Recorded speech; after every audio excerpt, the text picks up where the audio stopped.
To get started. Hello and welcome to the first session of 13th Age on the Gauntlet. I'm not sure we've done 13th Age on the Gauntlet at all before. I know that there was Gareth Ryder Hanrahan for one of the Gauntlet cons did a session, but 13th Age is one of my favorite games.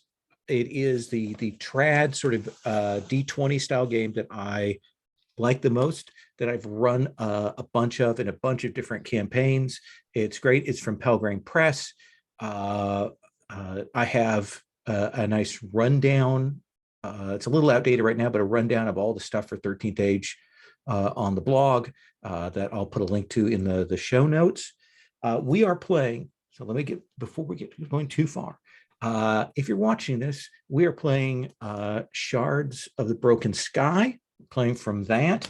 So there will be spoilers eventually for that module. So if you don't want to know that, now mind you, it's a sandbox. So how much spoilers there can be, I'm not sure. But so I'll say that. The other thing I want to say is, hey, my name is Lowell, pronouns he, him, and this session is part of the Gauntlet Gaming Calendar, which is an online gaming community / club that you can find out more about at gauntlet-rpg.com.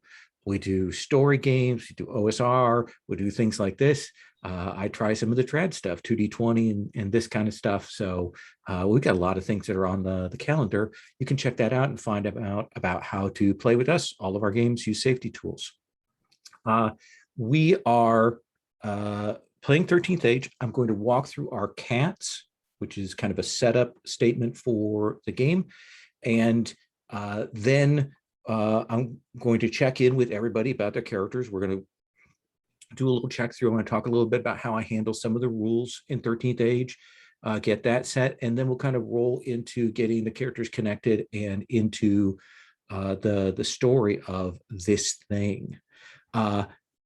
If you're watching this, you may hear us referring to the map, may hear us referring to what we're doing over elsewhere. That's because we are playing using Roll20, which has a really nice set of official character sheets. I may screen share there, but I may forget to. So I'm playing this and recording this like I do most games through the standard Zoom recording here. So our cats. So concept, this is traditional fantasy adventures, classic adventures in the setting that Pelgrane has put for 13th Age, which is the Dragon Empire. There's a sense that our characters are unique and important. It's a game with 10 levels of progression. All our characters have one true thing that is unique about them. They have connections to these 13 forces that exist in the world called the icons. The icons are figures of great power, divine, semi-divine, mortal, depends, that exist in the world. And those are an important thing. We do, at the start of each session, we do icon rolls to see if you've gained the favor of an icon, and we'll track that. And then you can use those favors, that attention that you get to do extra things during the session. And all of 13th Age, in terms of the modules and stuff, ties things into these icons in a really interesting way. Like, for example, the loot book is broken up by different icon types. And the Dragon Empire is a long, big, classic fantasy setting with some interesting twists to it. So that's the general concept. Our aim / approach, we're playing, as I said, Shards of the Broken Sky. We're playing with a group of 4. They're starting at second level for these characters. I figure, every session will be an incremental advance that you'll be getting. That being one of the pieces that you get towards the next level. We'll talk about that at the end of the session. We're going to be setting up our characters. We're going to be figuring out our connections to a place called Redfield Valley. Redfield Valley is a valley somewhere in the Dragon Empire that has essentially a couple of cities. When I say city, I actually mean village, and literally like small village. We have Appleton on one side of the valley. We have Crown Hill on the other side of the valley. At the headland of the valley is something called the Vake Fort. It guards a forest that has some danger to it, has some mystery to it. But this is the back and beyond. This is the assignment that soldiers from the Dragon Empire don't want to get sent to because it is boring. It is boring. We'll figure out your connections to this place. We're going to definitely this session get us. We'll be there at Redfield Valley. We're going to explore, do some montage, connect our characters with things. And I'm going to pull away the curtain because you know from the name of the module, probably at the end of this session, something big is going to happen. Something big and cataclysmic is going to happen. And you will be in the aftermath of that here. And after that inciting incident. So that's kind of the play progression.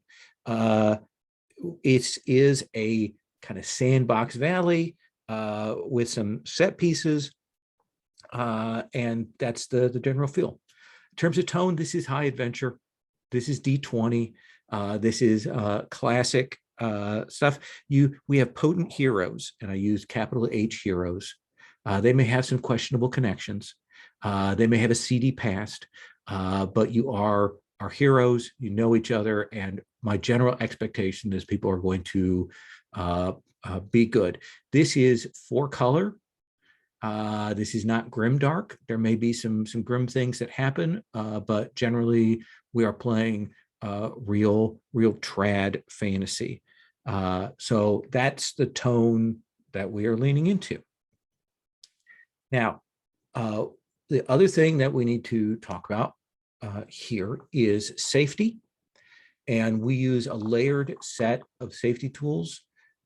We have at the sort of baseline, after this kind of explanation that I've gone over, we have lines and veils. And lines and veils being a set of things that we may or, we don't want to see. We want to see elided or kind of spoken about obliquely, or things we want to ask first on. So I've got a page there with those lines, veils, and then ask first. Yes. Mike, you had a question? If I could interrupt, could you put that link in the chat? I think I joined after you put that up, and of course. I can't see it. Copy, paste. There we go. Awesome, thank you. So those are there. I will check in a little bit and go over what everybody's established. This is a living document, meaning that we can add to it. Ask first means that we're going to check in before any of those things happen, before we bring any of those things onto the table. Veil meaning a fade to black, and line meaning a hard line, all those things. If there are some things that are important to you, that are triggering or hit on phobias, I've had that before, that aren't on that list, feel free to add onto that list. So that's our baseline. That's our base calibration. The place we start at is with lines and veils. The next tool that we use to complement that is the X card. I know all of you have played in the Gauntlet before. You're all familiar with it. You can say X card. You can do the X card gesture. We can use X card to mark out material that we find objectionable, that we find problematic, that we find wildly off tone from what we've established. And another important place is to keep the X card in mind if, say, we're playing along and you realize that we're heading towards a topic, or we presented some material that maybe is related to a line or a veil we maybe haven't noticed. That's a good time to X card to mark, hey, I think we've got to stop, maybe back up, recalibrate on that. Never have to justify your X card choices. Never have to explain them. The only question we might ask is where we're going to roll back to, and if we need to do that. Also, the X card is used if maybe the play style or play behavior, if someone is intruding into your scenes or pressing in on you, the X card is to go, okay, to say, okay, I want us to stop, take a breather here. Last thing I'm going to say about the X card is if something has gone and happened a few times during the game, and you've been like, I'm cool with that, and then later on you're like, I am no longer cool with that, then it's reasonable to X card later on. You can always X card regardless of whether it's happened before. Last tool, and then we're actually going to talk about the game, is the open door policy. Basically, if you need to leave, feel free to leave. It would be appreciated if you need to step away that you maybe tell us if you're going to be back or not, but that's not required. But know that you can leave. And like, let's say we get to playing and you say, wow, this is not the game I want to play. This is not the game for me. This is not the tone, style, whatever. It is absolutely legit to open door out. That is your prerogative. You shouldn't play. God is my witness. You shouldn't play in sessions of an RPG where you're not enjoying yourself, where it's rubbing you the wrong way. You should get out. I have lived long enough RPGing to have done that too many times. So I don't want anyone else to ever have to suffer through that. So that's our deal. So those are safety, all those things. We'll come back and we'll check in and confirm on what our lines and veils are. Let's talk a couple of mechanical things. And then I want to check in with everybody about where their character is at, see if they have anything they need to finish off that they might need answers to questions about. And then we'll kind of roll to some introductions. The most important thing is I will be doing icon rolls at the start of every session. I've gotten to that habit because I have a player in the other 13th game that's a commander, and the commander is like powered by those icon rolls. So I've gotten very much used to that. I put a lot of the weight of those in your hands. You will note when you go to your icon rolls, if you roll a 5, that means you get a boon, but with a cost. If you roll a 6, that's a boon without a cost. And there's a lot of variety to these things. Each of your icon relationships will be, friendly, opposed, or it's complicated, like a mixed relationship. If you have an opposed relation to somebody, like let's say you have an opposed relation to the Orc Lord, then your boon is probably from somebody who opposes the Orc Lord. That's the connections that you get. It gives you information, that kind of thing. If you have a friendly relation, you're probably maybe talking to a member, another icon representative, or you're getting messages or something has been left for you. These are all kinds of things. It can also just be a lesson that you learned, or the emotional power of your connection to that icon that pushes you forward. Now, you are allowed to come up with cool ideas for what you want to do with icon rolls, but often in the heat of the moment, you'll be going, oh, what should I do with them? I have a list.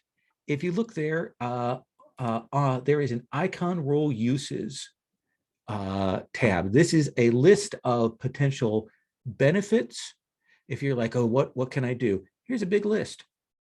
Some of them are pretty mechanical. Like you can get, a benefit. You can reroll an attack. You can get a potion, that kind of thing. You will always have the choice on what you want to have as the Benny. The cost will negotiate if you rolled a 5 and you use something with cost. So that's there as a resource. But if you come up with something else that you want, you can do that. We'll do those icon rolls at the start, but I'm not going to track them after that. That's just to tell you. At the end of the session, if you have not used your icon benefit, if you haven't, you're going to mark that down. And let's say that you had 2 icon benefits and you didn't use them. You'll essentially put a slash mark. If you ever end up with 3 of those, you'll get a reroll token.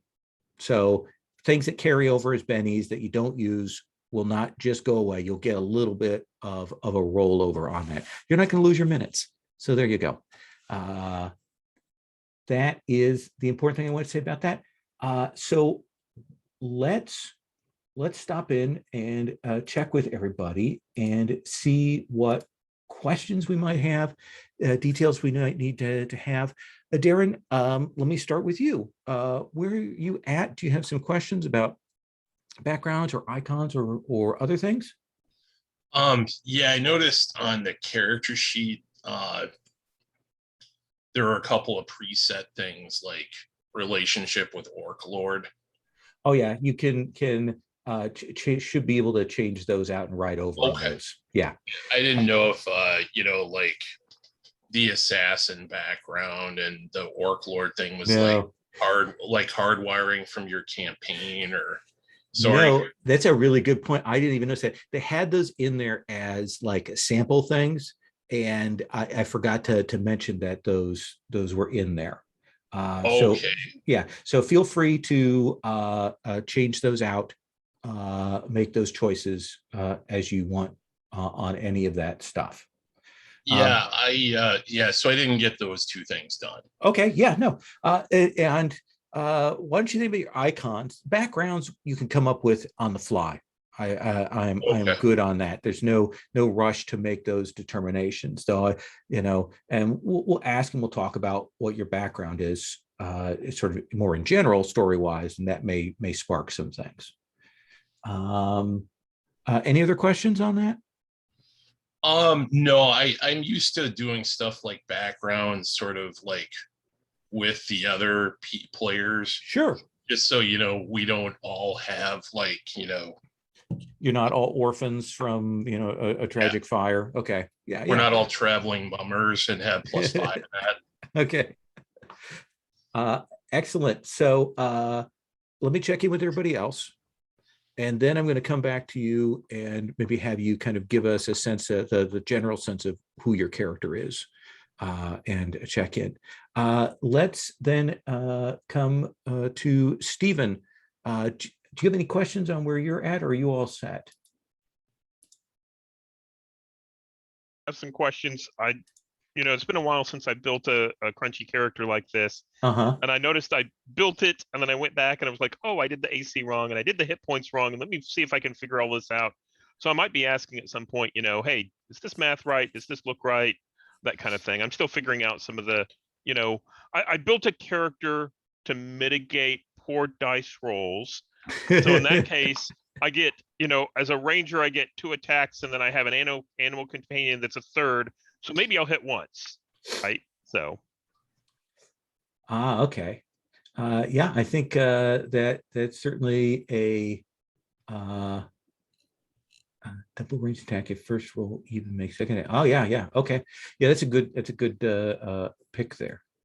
I think that if we'll play through the session and we'll check like math between things. We'll do that check in on that. I have a ranger in the other game, so I'm used to that. They can be quite nasty, and yeah, they are good at mitigating dice roll issues. Excellent. Then Harry, do you have any questions about your character right now, or are you all set? The only question I have is I think in the initial email that you said that you get a +2 bonus from your race for a stat and a +2 bonus from your class for your stat, and that's the only 2 bonuses you get for stats. Yeah, okay, I believe so. Yeah. Okay. Yeah, I just wanted to make sure that that was correct. And you can assign those racial bonuses, as you wish, rather than having to follow the lines. Okay. All right. So other than that, I'm good, I think. All right. And then Mike, what about for you?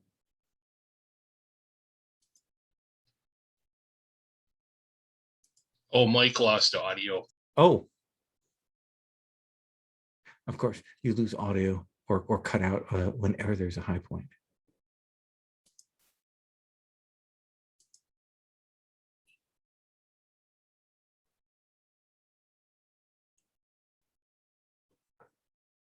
Can you hear us, Mike? You are muted.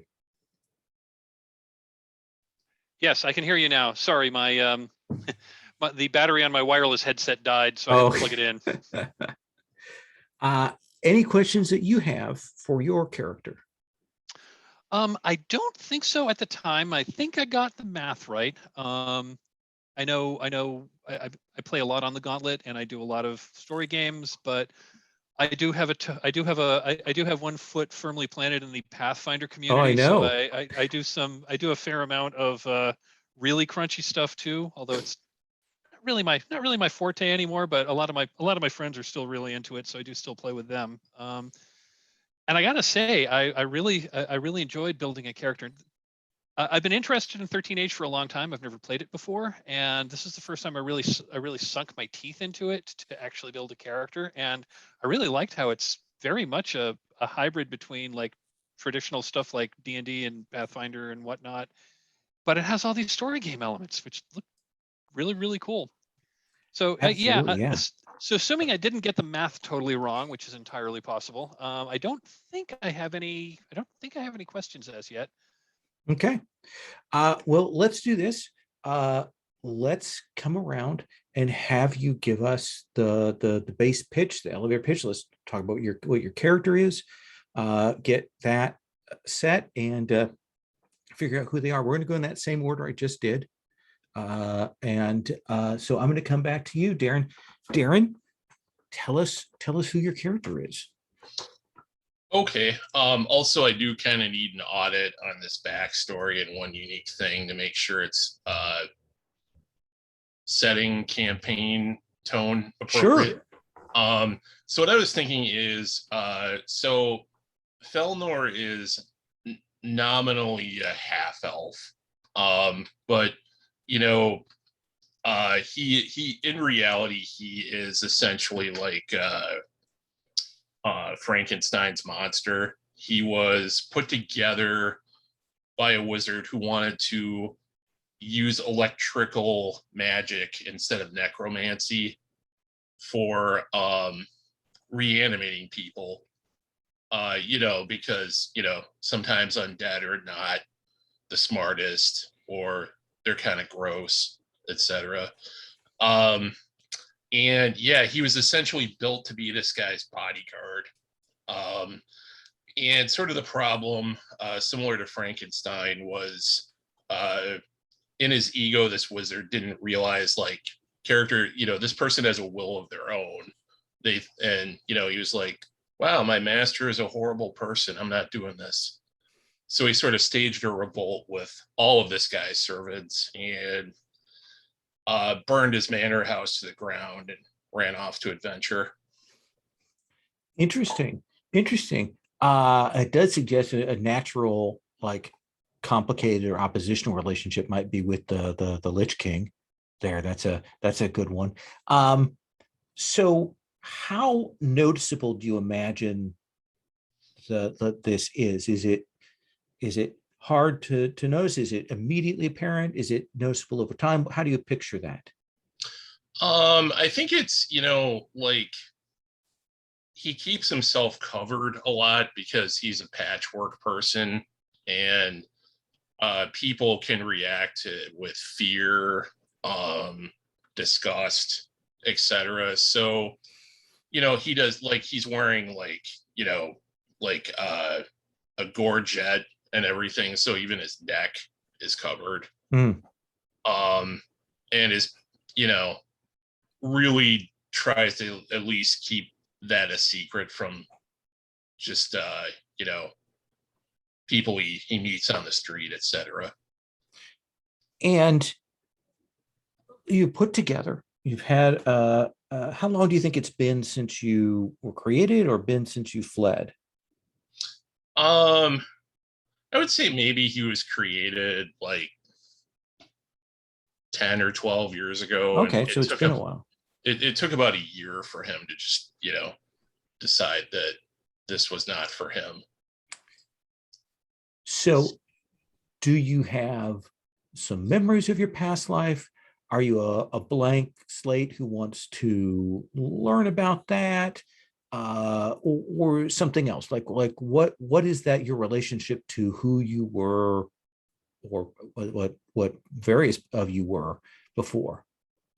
I think that really the only thing is like the person whose brain and face that he has I hope this isn't too Blade Runner-y, but he gets confused sometimes, like, did this happen to me? And he does feel like this person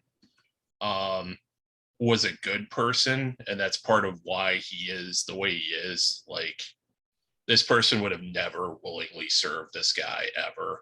Mm-hmm. And has like pretty strong morals and ethics. So you have run into people who knew you before? I think that could be a possibility, especially like people I sort of colluded with to get away. Okay. Awesome. All right. I think that gives us a good sense of who you are. Fighter, weapon of choice? Battle axe, like the one-handed axe. Okay. And heavy armor? Yep. Okay. All right. Let's then come to Stephen. Stephen, tell us about your character. Adwin Duskgrove. She is a ranger. She, her? She, her. Okay. She, her. Mm-hmm.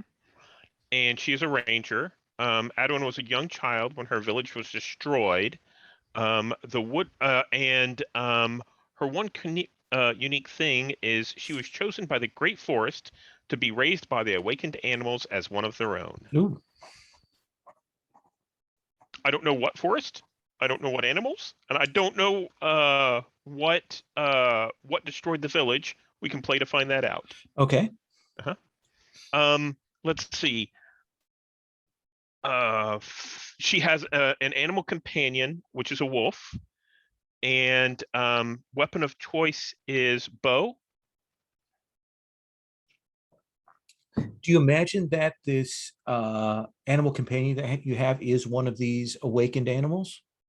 I don't think so. I think the awakened animals are sort of like a what's the right word? A council. Mm-hmm. And the animals that Adwin interacts with now are more like regular animals. Her wolf has been with her for a while, and she has this tighter bond with it than normal. Mm-hmm. But that's about it. Yeah. Have you thought about your icon relationships or your backgrounds? I have. The High Druid is an obvious one. Mm-hmm. And that's a positive relationship. And the Diabolist is a negative relationship. Okay. Yeah. And the points that we put into that, do they have any significance? So what it is, let's say we have a High Druid 2. That means at the start of session, you'll roll 2d6 for your icon dice, and we'll check and see any 5s or 6s. So it's just like a little bit more dice. And the only other important thing about icon relationships is adversarial ones mean like these are the ones you will definitely see in play to have as foes that we face. Animal trainer, tracker scout, royal hunter. That looks good there. What does he look like? Can you give us a description? I see you have a picture there, but like what's people's first impression of her? She's wild. So I think she's coming into town from time to time, trading like pelts or herbs or something like that with the local folk for things that she can't, crops that she can't get on her own. Okay. And I think just for some interaction with people. She has longer hair. She's covered with like leather armor, pelts that are wrapped up around her shins. It's kind of thicker. She has a cloak. Makes her own arrows, makes her own bow, that kind of thing. Okay. Excellent. That brings us to Harry. Harry, tell us about your character. I'm going to be playing Malin Abrakai. He's a wood elf druid. He's a very, very, very, very old elf. His one unique thing is a long time ago, he was the tutor of both the elf queen and the high druid. But the way I built him is he's a high wisdom, low intelligence character. His Okay. mind is kind of not what it used to be. So what I'm picturing is that he's kind of doing the long walk. He's got sick of elven politics and just decided, you know what, I'm just gonna go where where elves aren't. Okay. He's a little bit surly. His backgrounds are ancient wanderer, a barfly, and he's picked up the ability or started to learn the ability to cut purse to Okay. keep him in booze. So he's going to be a little bit surly. I kind of picture if he the way he gets introduced to the party or was introduced to the party is that every bar that they went to, he was just there. and so every single bar that they went to, there's that old elf sitting in the corner until they finally, picked up a conversation with them or whatever, and found out that he's actually got some pretty good skills with the druid magic. I see you took 2 with the elf queen conflicted for that, and 1 with the high druid conflicted. Yeah, it's kind of like if you'd ever is in the presence of them, he like still treats them like they're the student that he's still teaching, and he still talks that way. So the relationship is a little bit strained. Okay. And what kind of druid did you make? Let's see here. It's the wild healer adept and a druid warrior initiate. So Okay. he's got a lot of healing, which is like regenerative healing, so it takes a little while to kick in. And he's got wiry old man strength. I actually put him up with an 18 strength, so he's surprisingly still fit. It's just his mind is going. His body is not quite gone yet. Okay. Awesome. All right. I think that gives us a pretty good picture of who you are. Let's come then, last but not least, to Mike. Okay, I will be playing Zelantha Fellwind, she, her pronouns. Zelantha is a tiefling. Her appearance is I based her appearance on the art that I found that I'm using. So she's got like lavender skin, shoulder length, like navy blue hair, amber eyes. She's got because it's a tiefling, you got to have horns. She's got back, she's got like back curved like sheep's horns. They're not super prominent, but they're there. She's also like basically every part of like exposed skin that you see, she's covered in tattoos. They're many of them are odd colors. So, golden tattoos or green tattoos, and they're all like of weird magical sigils. Nice. So her one unique thing is she was born human, and she was born human. She was just like a magical prodigy, even from a young child. Started, like she went off at a fairly young age to study under a wizard of some renown, and under this guy, and I don't know anything, and we'll play to find out like what what her tutor was like. But turns out this tutor was actually a a demonic cultist, and she got really into that, and kind of caught up with between magic and demons and blah blah blah. She became a cultist herself. So like one background, so like like one of her backgrounds is is reformed cultist. Nice. So as she increased in power, she was learning more and more about these demons, and then basically came to the conclusion that like she basically had one of those like, oh wait, am I the bad guy moments, and realized that she actually was, and decided to keep learning as much as she could. But and again, I don't have the I don't know exactly why, but at some point in her, she was perusing magical secrets that she was not supposed to learn, and that caught the ire of forces connected to the Diabolist, Hmm. and she got cursed into being, she got cursed into being part demon. Hmm. So that's her one unique thing. She was born human, but she was permanently cursed into being a tiefling. Solid. So you have that conflicted relationship with So I the have a Diabolist? So I have a conflicted relationship with the Diabolist because, at one point I was a true believer, betrayed that trust, but the way I see conflicted, still have a lot of knowledge there, and I'm thinking like, maybe they think maybe the Diabolist thinks that they still might have a use for me or might be able to pull me back. So I've got 2 points conflicted with the Diabolist, and I also took 1 point positive with the Archmage. Okay. As for the kind of wizard she is, I decided to go all in on all magic all the time. So okay. I took cantrip mastery. I also took the cantrip mastery feat. I took high arcana, and I also I couldn't resist. I took Vance's polysyllabic verbalization,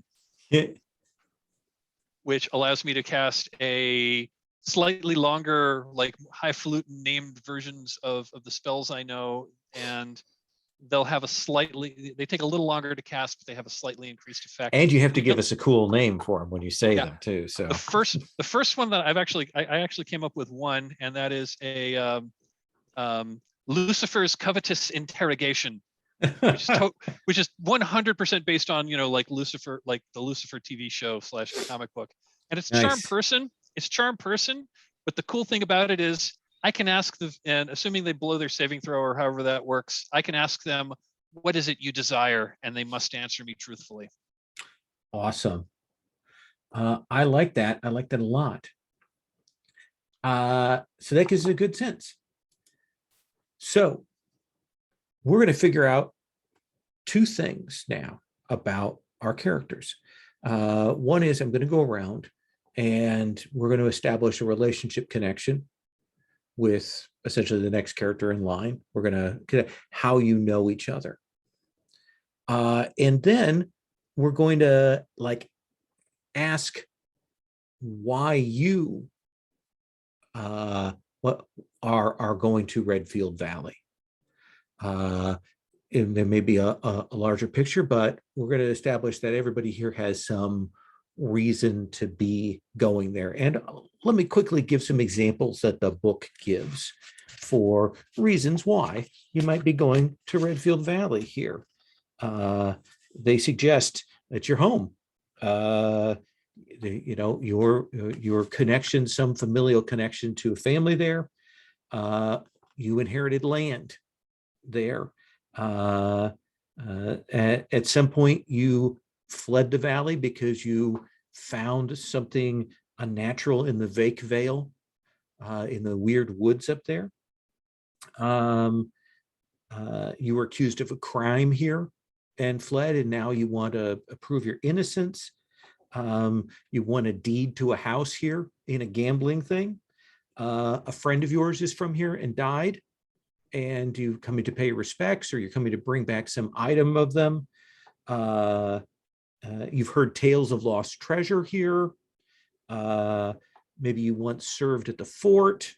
You found a treasure map that points to something. Any of these are all the kinds of reasons why you might be heading to Vake Vale. So I am going to grab my favorite deck of cards. These are the backstory cards, which I love, and I often use for these kinds of things.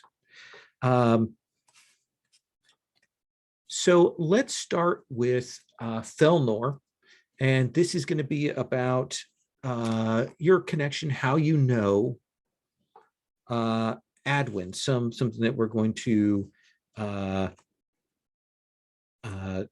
do this. So you, let me get a good one here for this. There are a lot of cards here.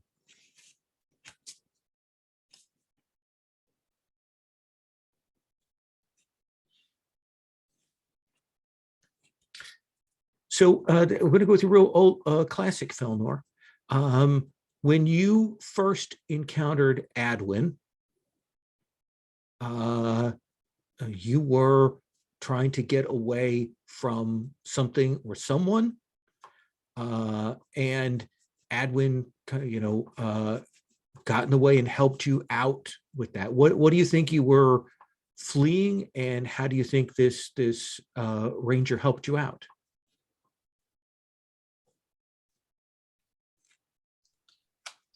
I think maybe it was like a situation where Felnor was hired to protect some travelers, and the details were kind of sketchy, and the whole thing ended up being just a huge setup, and there was no way to win. There was like an overwhelming ambush, and Felnor fled, and then he was kind of stuck in this really primordial, scary forest without a lot of resources. And he ran into Adwin, who knew this place, knew how to navigate it and get food and stuff, and also sort of bonded with her because we're both people that most people consider weird. Does that work for you? I'm sorry. Yeah, that's great. That's great. Adwin, do you have anything you want to add to that? Does it sound good, or do you want to elaborate on that? That sounds good. Does that mean that I know your nature? I was thinking about that. You at least know that there's something kind of weird about me. Like, why is this like grown man sometimes like a 12-year-old, and stuff like that. I don't know. What do you think? Should you be the one who knows? So I think there's a suspicion there, but I don't think it's completely understood. The other question I have is, how did you get away from this horrible situation? Did you run? Yeah, and also Felnor is pretty tanky. Like, he has a lot of hit points, he has high defense. Yeah, I mean, kind of just carved a way out and took it. Did you leave people behind? Probably, but it was a like no hope situation. Like, Right. I can't carry 4 innocent people out of here, Excellent. Adwin,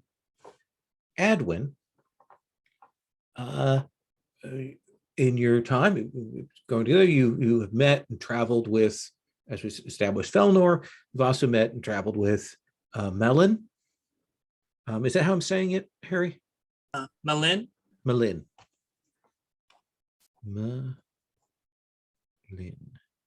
Yeah, I don't know if that's actually the way it's pronounced, but it's the way it sounds good. No, that's where it sounds cooler. I always try to get it right early on because, as Stephen knows, because he played with me quite a bit, if I get a name wrong once, I will get it wrong forever.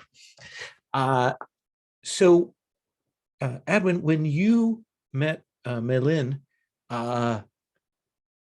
you had heard some rumors about him. Some weird stories. What's the weird story that you had heard about him?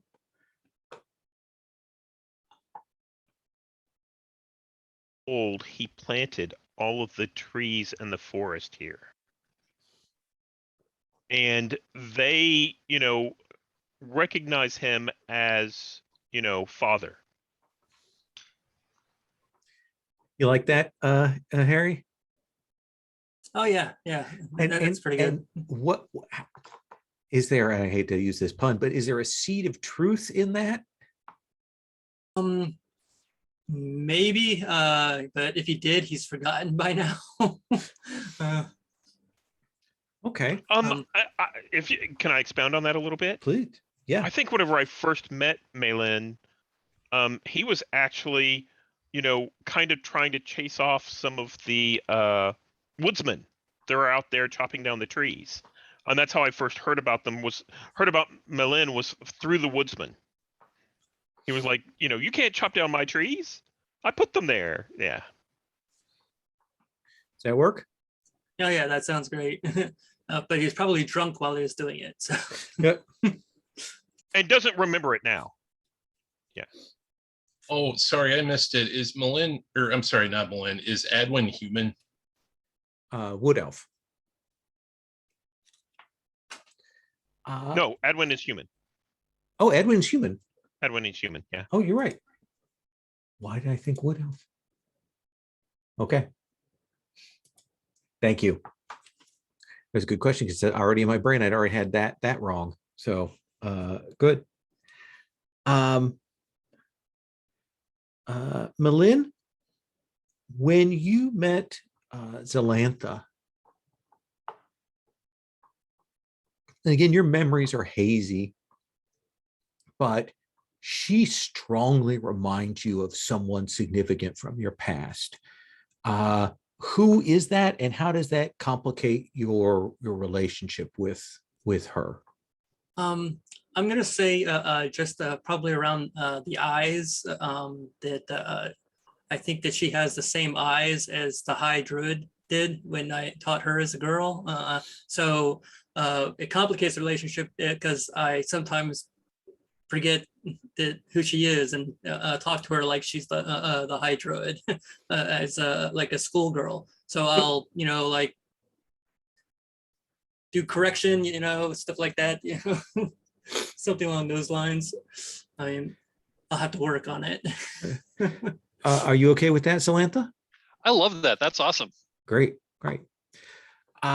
Zelantha, early on in your time when in that like meeting and traveling with these people, at some point, a ghost appeared in the mirror as you were there. Maybe your ghost, you're not sure, but it gave you you're not sure if it's a warning or an oracle or just something strange, said something about Felnor. What did they say, and how has that changed your relationship to Felnor?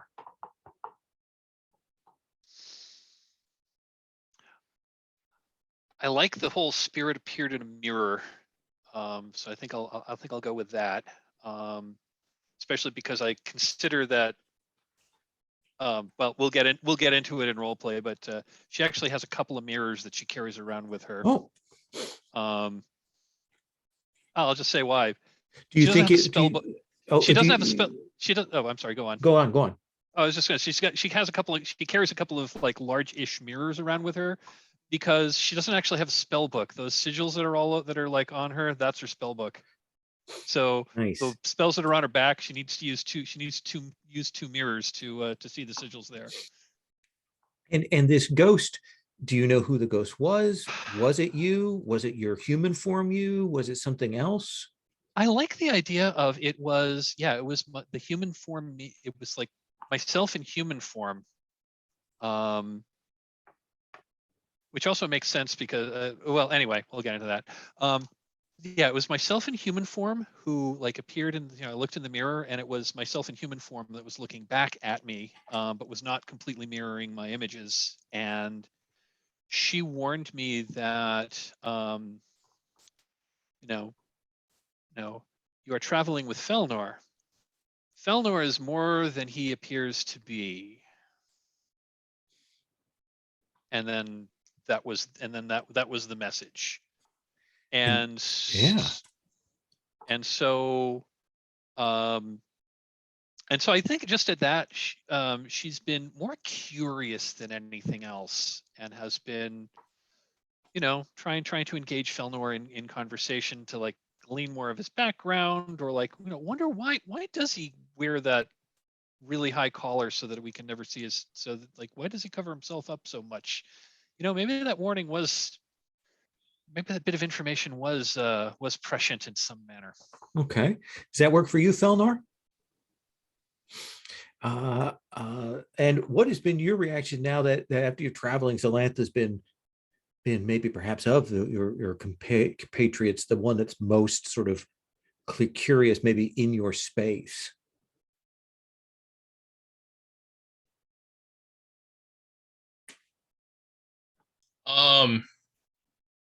I think he's pretty flighty about it because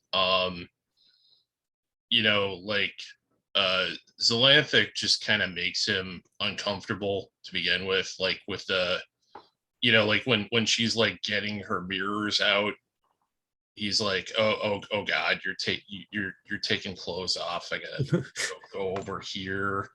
And yeah, I mean he is emotionally like 12, so he's just kind of like, what's this about?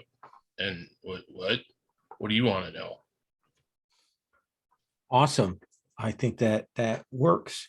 So let's come back up to the top. Felnor, what is your connection to Redfield Valley? It can be a little one, it can be a big one. What do you think is your past with that? I mean, I was thinking maybe I had kind of two thoughts. Like Sure. one of them was maybe, and they could possibly both be true. Like I heard there's a fort here, and I thought that, well, maybe, I mean, I kind of need a job right now. Maybe I could like impress somebody and work at the fort. And so maybe you've gotten a reference. If somebody's given you a note or a letter suggesting that if you need employment or you need to check things out, that the Vake Fort is a good place to go. Yeah, and my other thought was somebody who I helped escape lives there, and they give me a promise like, well, you helped me get out, because I'm just a farmer, and I'm gonna go set up my own thing, and if you find me in the future, then you can essentially like have your own house on my land. I like both of those. Which one are you more drawn to? I think maybe the second one. Okay. Yeah, now that I've talked about it. Do you have a name? Or do you want me to give you a name? Let me think about it for 1 second. Sure.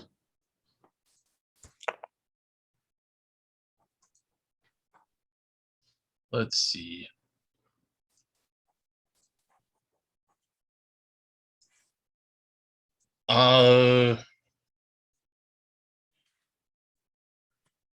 Yeah, I'm thinking maybe a human named Gendry. Absolutely. Let's say he lives in Appleton, that he escaped. We'll kind of figure out who exactly he is if we run into him, but that establishes a good connection there. Adwin, what is your connection with Redfield Valley? Because one of the Awakened Council, a Panther, is meeting me in this area around Crown Hill, because there's an artifact here that they need. Okay.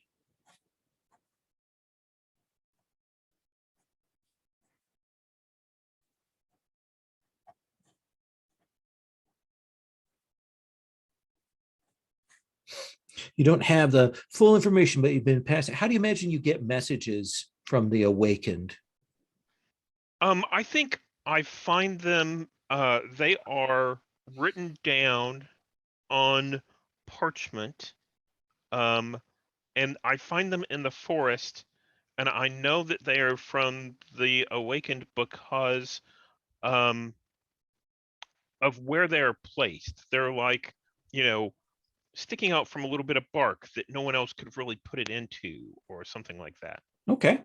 Yeah. I like that. So we've got you have a meeting arranged you don't know exactly the details of why and what's going on, but you decided to head there. Yes. Meilin, what about for you? What's your connection? I'm thinking pulling on his barfly background that he's learned that the local tavern or inn there in Redfield is known for a hard cider. They call it the Crooked Apple, and people have been talking about it from as far away as which called miles and miles, and that's all I keep hearing at these bars is, oh, you got to go to Redfield and try this, and I'm like, yeah, okay. So Crooked Apple Ale, Yeah. and the bar is the Lucky Grape Tavern.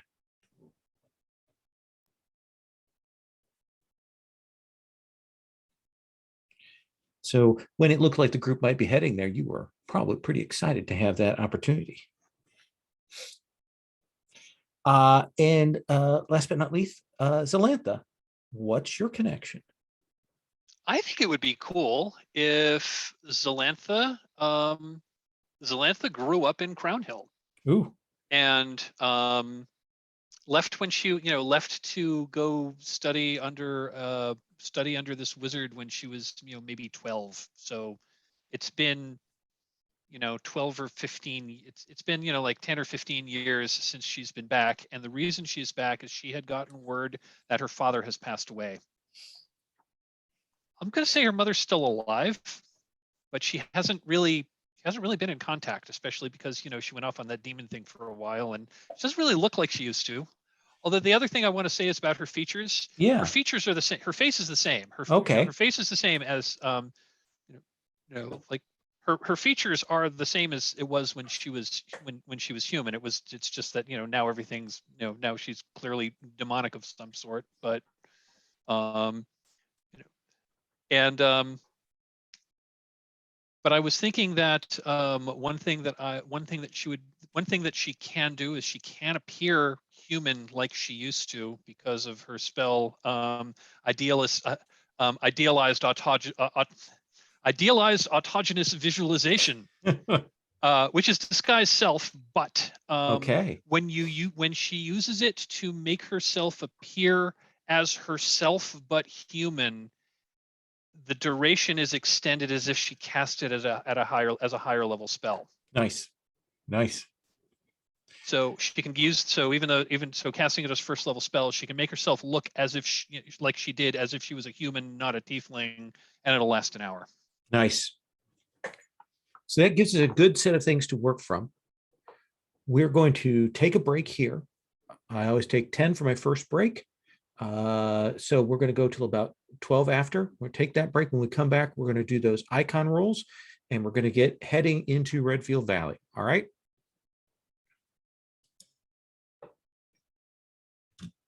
So, Felnor. Let's see. So you have a relationship with the Lich King, the Three, and Priestess. And so let's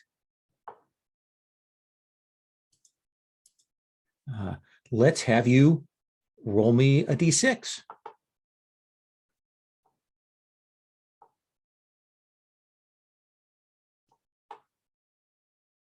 This is going to be a standard start set. Look, a 6 already. You start with a 6 for the Lich King, and you can record that wherever you want. And let's have you roll another d6.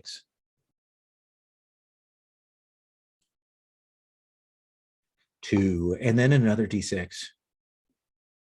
Okay, so you've got a boon, essentially from your oppositional relationship to the Lich King that we're going to be starting out with. Then let's come to Adwin. Okay. Open up character sheet. Let's see. Adwin has 2, right? Yes. So roll for the first one. High Druid is 5, and the Diabolist is also 5. Okay. Did you roll 2d6 for the High Druid? Oh, I did not. Let me roll another one then for the High Druid. That's a 4. Okay, so you've got a with cost boon from the High Druid, positive relationship, and a with cost boon from the Diabolist, negative relationship. And then that will then bring us to Melin. All right, so it's going to be 2d6 for the Elf Queen, Yes. and it's a 4 and a 2, so nothing there. And Nope. then 1 for the High Druid. And nope, nothing there. Nope. Nope. This is the pain of the icon rolls. Yeah. Which will then bring us to Zelantha. And so let's 2 for the Diabolist. Nope. Nope. Perhaps the Archmage will look favorably upon you. Nope. Nope. So we are going to take up with your group having decided to travel to Redfield Village. And you were a ways away from there, but your reasons, your needs converged. I don't know how much Zelantha has told the others about her needs, or how much Adwin has revealed about the messages that she receives. These are things that are out there in the wind. Just to get set, because this is the classic 13th Age technique that we're going to start with. Felnor, tell me, on your travels to Redfield Valley, what's one challenge, obstacle, or difficulty that the 4 of you faced on the journey? Natural obstacle, people, fight, something else, whatever. What do you think you ran into? I think maybe we found like a bridge that was being guarded by a very elderly knight who still sort of wanted to maintain his dignity. And Felnor decided to, it was the classic, you have to challenge me to cross this bridge. And so I'm going to pause you there. So here's what we do with the montage. Sorry. You set up, the way this works is you set up the challenge. So we've got this That's bridge, we've got this knight. So we're going to kind of come reverse order. Zelantha, you hit this river, you hit the bridge, this aged knight there. What skills, what powers, what did you do to diffuse the situation, or get across, or handle this indirectly or directly? What do you think you did? Well, Zelantha is just beguilingly charming. It's one of her backgrounds. And I just think that I think she would have attempted to resolve this with diplomacy by, basically trying to talk the knight who was guarding the bridge down, and to convince him that we are not a threat and that he should just simply let us pass. It's probably a while, but a charming, beautiful, even a tiefling, he would have been charmed, and eventually he would have let you pass it. It is no necessary. You are all clearly good people, and let you move on without a struggle that Felnor would have just probably dropped him in the river, given Felnor's skills here. Zelantha, what was the next obstacle that you faced on your travels heading to Redfield?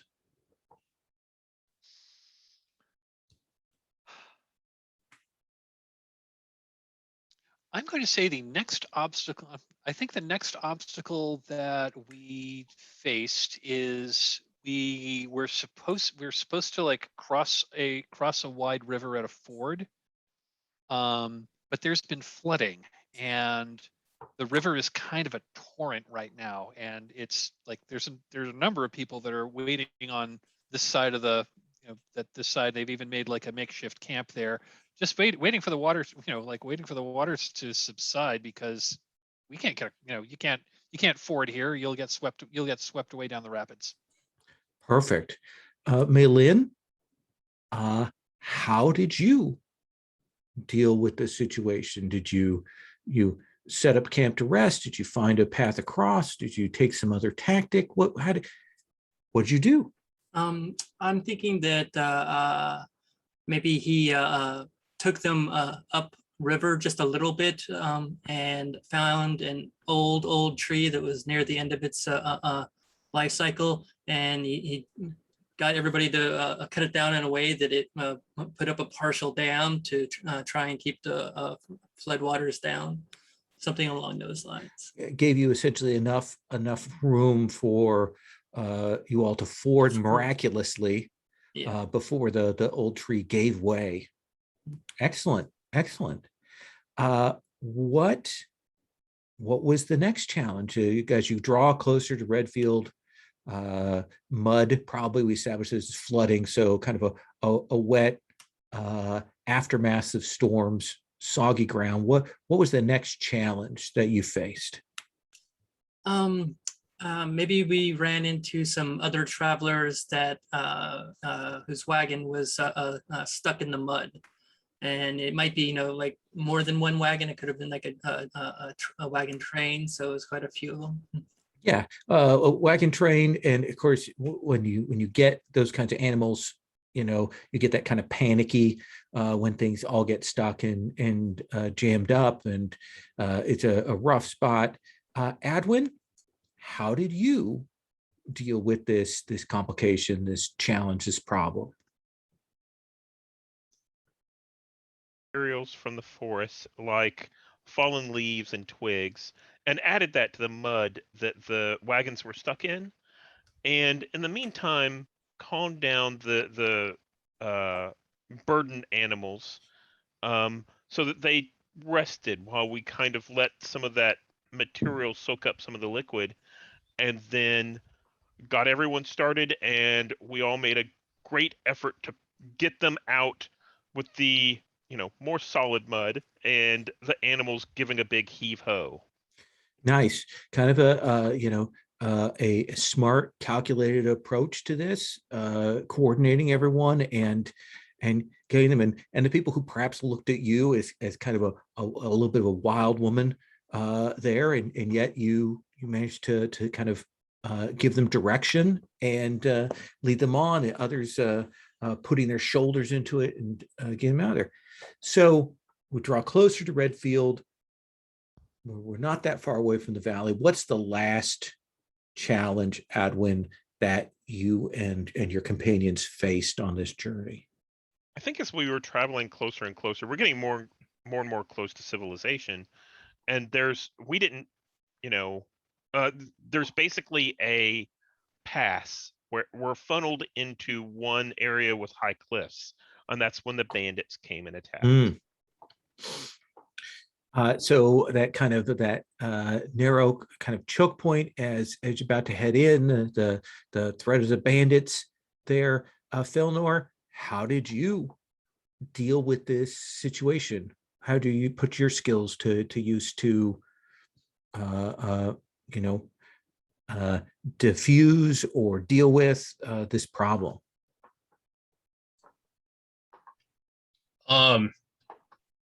I think Felnor sees these guys. They're not equipped very well, and they don't want to back down. So he decides to just take a couple of hits and then disarm their leader and sort of knock him down and say, you got to yield. I'll help you if you yield. And in a way that definitively demonstrates your power, demonstrates your skill to them, and at least to your companions, knowing that you are definitely staying your hand where you could have easily dealt with them and you get them to make their sworn pledge to not continue this, and to send them off their way.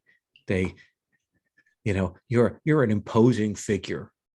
I think maybe even he would say something like, there's like an orchard, go work there. I think I know the guy who owns that. Go clean up some horse poop. It's better than stabbing people. More reliable. Yeah. Yeah. Excellent. And so we take up then with the group of 4 of you arriving in Redfield Valley. Again, mountain hills on either side. There is the Red River that runs through here. And you come in from the southern end of the valley, woods, and going past the old Tusk Mountain that lies there. The Red River itself is pretty easily crossed. It's a slow river. Even with the flooding, it's not that bad. There are a good number of ford points and probably several bridges along there. On the one side lies the village of Appleton. As you come in, you can definitely make it out. It is a conglomeration of stone buildings. Not that many. It's clearly old style. You can see that there are definitely orchards there, and it looks like there's some pits for excavating clay, and it looks like a very pastoral scene. The other village that you'll see is Crown Hill. It's actually up on a hill. There it is more kind of loose tent village, tanned hides, some wooden setups and scaffolding and things like that. It's very clear that this is a herder village, sheep, lambs, goats on the hill there. The one thing that's striking, and certainly Zelantha, you would know this, having come from here, is this wall that runs along the outskirts of the hill. It's not a very tall wall. No one knows who built it. It's not really a defensive wall. Kind of marks out the borders around that hill, and it kind of keeps, they built some fences to bring it around, but it helps keeps the goats and the lambs and the sheep in place. So that's how people usually treat it. Crown Hill tends to think of itself as the superior of the 2 villages because they're up higher. They don't have to deal as much with flooding and things like that. You know that they both serve the Vake Fort, the far end, the Vake Vale, that those woods lie beyond that. It is not a very big fort, and it definitely has seen better days. It's crewed by a mixture of young people who've made a mistake and old guards who just want a place to retire to, that kind of crew there. So what I'd like to do is do a scene with the 4 of you, having a chance to kind of talk about what your goals and things are here in the village.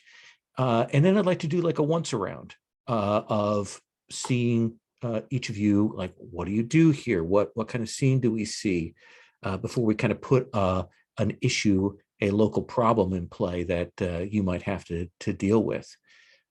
So we take up with the 4 of you drawing close to the 2 villages. And Zelantha, I'm going to come to you because you are the one, though I don't know how much you've told them, that has the most local knowledge. So what are you saying as we come into the scene with the 4 of you? Well, I think Zelantha being I see Zelantha as being someone who is fairly loquacious, so I'm sure she would have, and she doesn't really have, she doesn't really feel the need to hide the fact that this is where she grew up, and Okay. she is coming to town because she had received word from her aging mother that her father had passed away, and she wants to come home to pay her respects, and she hasn't been here since she was a girl. So it'll be her first time back in a long time. But she'll tell on the way in, she was probably telling stories of like what to expect here, and what she remembered. And if you're looking for like really raucous nightlife, this is not the place to come.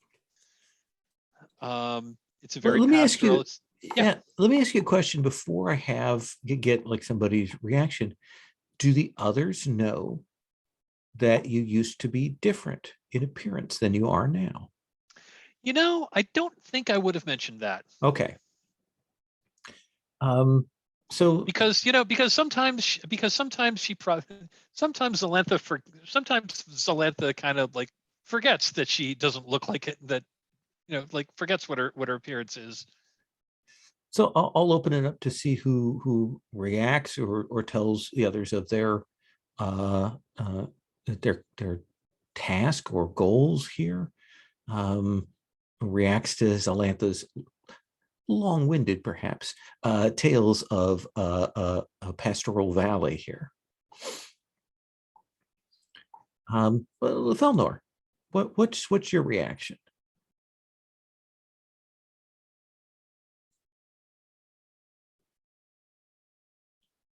Oops. There we go. Yeah, I think he just kind of takes it in stride. He's like if he's traveling, he's always looking out for danger, regardless of where he is. So he's listening. He's kind of on watch for the group. And it's just kind of quietly in his head, like, wow, that lady talks a lot. And what have you told the others about your purpose for coming here? Oh yeah, pretty open. Like, hey, I think this guy I know is there, and I might have a place to stay, and maybe we could all stay there. You all seem nice. You can stay at my place if I have one. Nice. Maylin, what's your take on Zelantha's conversation, Felnor's purposes, this valley? I think probably after the second or third story, he's just like, Adria, get to the point. Just get to the point. And that's definitely not your name. So. How apparent has it been to them traveling along with you over the time that you've traveled together that you not completely in command of your faculties? Well, yeah, I think it's fairly evident. I mean, it doesn't happen all the time. He's still roadworthy. If you could say he still can get along, but every town that we go through, they know that they're going to have to stop at the bar because he'll just get to the next inn and go in and then spend a few hours there. And it happens at every location. Yes, and you've probably gotten the names, the two inns, the Lucky Grape, Yep. In Appleton, and then there's the Quacking Goblin in Crown Hill.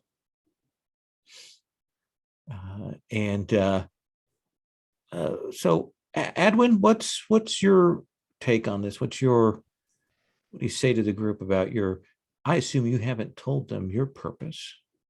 Oh, or have you? I've told them that I've been sent here by one of the elders and all of that.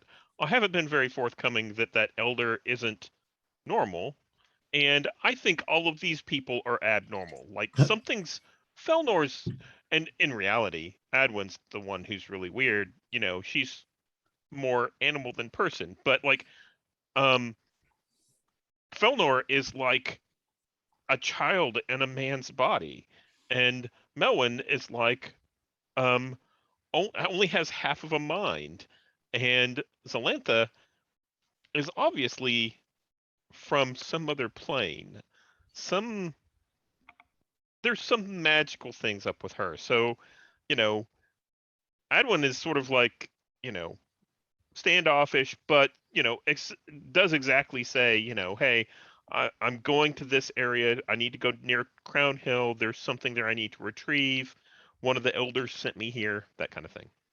Okay.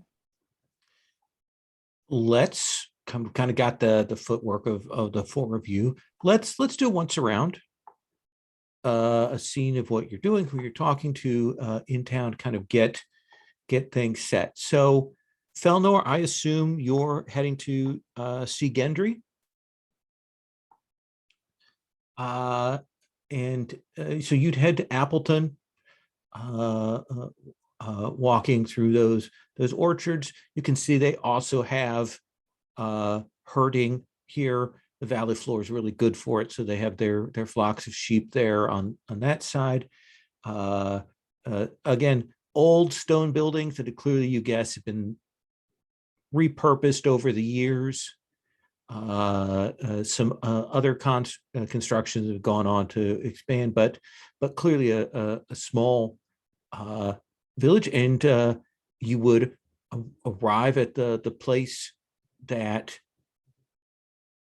you've been given the address for Gendry, and you would see that there is outside, seated out there in the, let's say, noonday sun, a draconic, a dragon person, very unusual, in robes, seated there.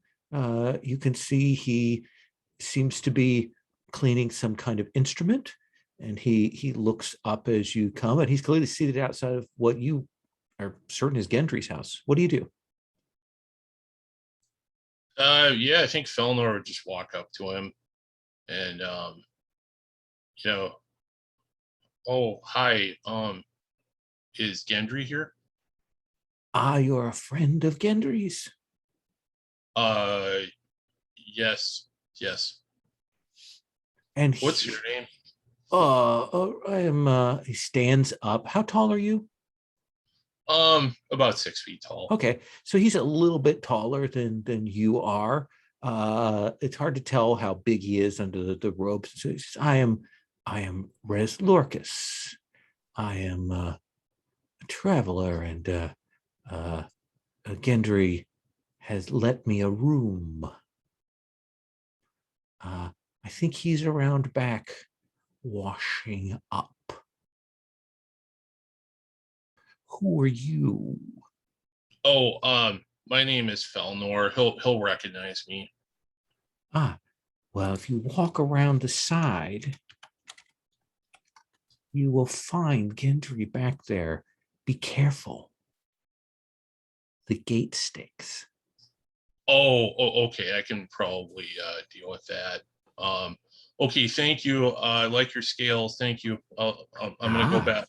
Thank you very much. I like your flesh. And you walk around back. He's right, the gate does stick, but he's easily able to put. And you see Gendry. You haven't seen him in years, and he looks much older. Like clearly, there's a lot more gray in his hair, and so on. He's working the wash basin there, putting things up. And when the gate creaks, he looks up and he looks shocked to see you. Felnor. Oh, hi, Gendry. How are you? I am fine. What is it? 5, 6 years? Oh, something like that. Yeah. Seems Yeah. squint, kind of steps forward. It doesn't look like you've aged a day. Oh, well, I think half elves age differently or something. I don't know. you know, What has brought you to Redfield? oh, you had talked about, if you like got somewhere and got set up, that maybe I could stay there, have a little hut or something, or something. Well, my guest room is let to a traveler who arrived just a few days ago. But there is the attic. There's plenty of space there. I could certainly set you up there if you wished. Okay. Free, of course, gratis, no charge. I have 3 friends traveling with me. What if, can we like just like, set up next to one of your apple trees and, I may just have make a camp? exaggerated my orchard. I had to sell off my family stocks. I've turned to doing the laundry as a more regular profession. But I could speak to one of my neighbors and ask if you could set up in their field, or if you want something more hospitable, there is what passes for a boarding house. Oh, okay. Yeah, so you don't own do you own the apple trees? No. Oh, okay. Yeah, I kind of got hungry and I ate some apples on the way here, and I was gonna give you a copper piece, but it sounds like No. it's not your copper piece. Just keep it. Just hush, hush. You don't need to say anything. People Um, understand. Yeah. I'm not great at laundry, but if you need help, like um wringing things or squeezing things to get water out, I'm probably good at that. I will consider that. You're welcome to go inside and sit, and we'll see about getting a campsite. Or do you want me to talk to the boarding house owner? Oh, I'll talk to my friends. I'll see what Okay. they want. Yeah, no, it's good to see you. It's good to see you. Certainly, I apologize. I'm in the middle of this, and if you come back this evening, I'll feed you and your friends. Oh, thank you. I don't know what the hunting's like here, but maybe I could talk my friend into hunting something down that's good to eat. All right. See him pause at the. All right. I'm going to cut from that, since the name was mentioned, to Adwin. What do we see of you? This area and heads towards Crown Hill.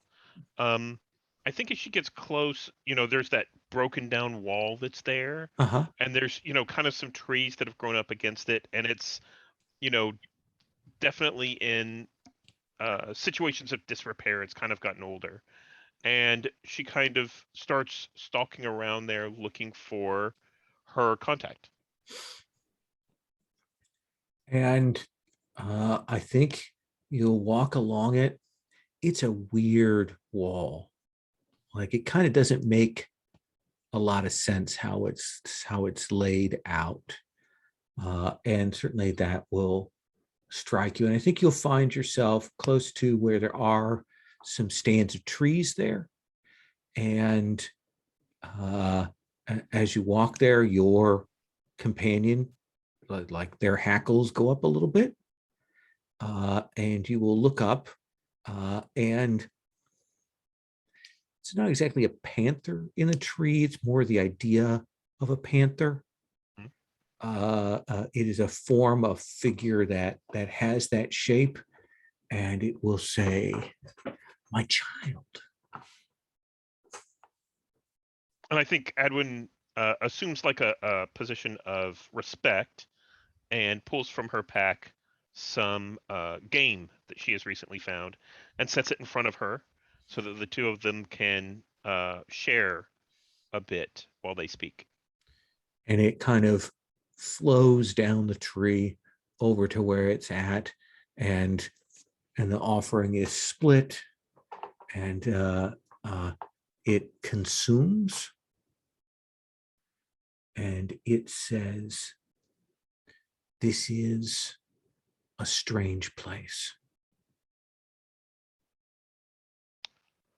I've noticed it draws strange companions and it draws strange people, and even the old buildings that the people lived in here is strange and not suitable for habitation. The woods that lie to the north, the Vake Vale, they are clouded to our perceptions. He's said to be a maze there, and the Dragon Emperor has assigned those people to keep the entryway clear, but there are older magics around here. And something is coming. And you want me to enter this maze before danger arrives? We wanted to call you here so that someone that we trusted is present when all this happens. That is what the seers have seen.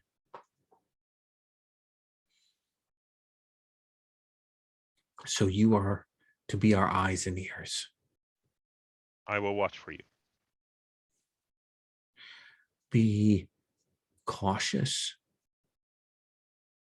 If the Dragon Emperor has sealed things away in the Vake Vale, there's probably a reason for that. And we're not even certain if that is where this danger comes from.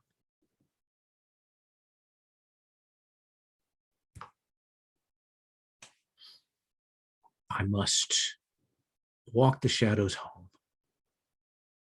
I will report whenever I find more information, and I will leave. I will put the word on the air so that it will reach as quickly as possible. Excellent. Maylin. Oh, which tavern to go to first, right? Well, Appleton's probably the easier one. I like the stone buildings, which is strange for a druid, but on his way to the Lucky Grape, if anybody is watching him or anything, he finds an apple tree that's on the edge of the town. You see him walk over to it, and it looks like he has a conversation with the tree, and he even picks an apple off of it, and he talks to it for a good 2 minutes, just asking it questions as are they treating you well? Do they harvest you the correct way? And such as this. And after that, he seems to nod, and he likes the answer from the apple, I guess. And he'll walk into the Lucky Grape Tavern and go to the bar. And there are a few people there. There is a marker that seems to advertise the Crooked Apple, which is the ale that you mentioned. And there are a pretty decent number of tavern patrons and some staff and things like that. I think the one thing you'll note is that there does seem to be a bard in the corner. Looks elven, though he doesn't have an instrument. Instead, he has this scimitar across his lap. But otherwise, where's the markers of the bardic? And this tavern innkeep woman will look to you. Greetings, grandfather. Greetings. I've heard tale of something called the Crooked Apple. Yes. You have heard of the finest brew in all of the regions, certainly in the regions that encompass this area, and don't go too farther much out. It is the finest of the ales. May I procure for you a tankard? Yes, please. I want to be a judge of how well you treat your apples in this area. A seat at the bar, grandfather, or a table? I think I'll take a seat over here at the table. Any chance, is that bard supposed to be doing something, or? He will play when he decides to play. Lientz is finicky. Well, aren't all bards? Well, no, maybe it's just because he's an elf. Yeah, that's probably it. And you go over to it, and you realize now that you've kind of sat and you look, you realize this bard is a high elf. Oh God. Yes, the big hat gives it away, but the clothes, the manner, the color of his eyes, the accent, he's speaking received Elvish, and he's got a crisp enunciation, and he does see you. And he will rise and come over to where you're at. He very carefully puts the scimitar back across his back, and he says, "Greetings, elder." Yes, I'm old. I'm an elf. Yeah. What do you want? If you're not going to sing songs, what are you doing in here? Well, my intent is to give some modicum of honor to you, but you seem more rude. Yeah, it comes with age. And that is justification. Of course. I see. May I ask your name? Mine is Lientz. I will tell you mine first, because age before beauty. No problem. Lance, they call me Malin. Malin. And they will say, I will perform if you wish. If you wish to hear a song. Oh, I know. You know any of the Silver Folk songs? And that's the drow in the in the I do. Ah. I have captured some of their sounds in my travels. I don't have a large repertoire, but I have enough that I can perform a few songs if that is what you wish. Yes, especially if you have anything that's of a lament, anything that is a little bit sorrowful. All of their songs are laments, so I don't think you need worry about that. And they go back to right now. Their gender is kind of ambiguous. They sit back down. She comes over with this big tankard. Tell me, what's the note that this Crooked Apple Ale has? Like, what is it that is like the selling point of this when you drink it? I think it's got a very, very, very sharp crispness. It's like it's almost like you're drinking an apple straight off the tree. Nice. Just very crisp, and it's that high, a little bit tartness. Mm-hmm. A good honey crisp, and that like you're just like it starts to dance at the edge of being a little too tart. Yeah. But it kind of keeps going. And Lientz draws out that scimitar again and lays it across their lap and proceeds to sing. And the scimitar sings. And it has a different timbre, a different voice. And they proceed to sing a duet with the scimitar.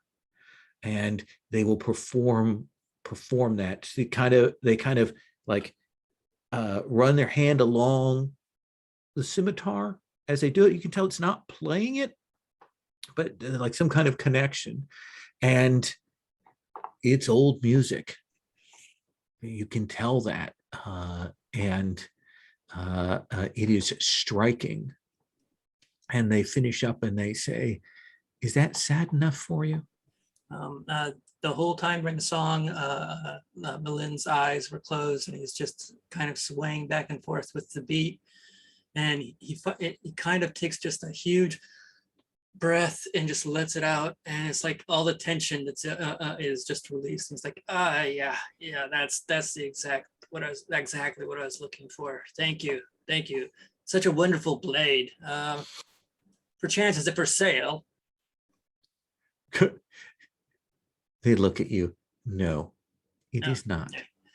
But I have answered that question many times, so I'm unsurprised that you would ask. She looks they look unsurprised, but maybe a little irritated.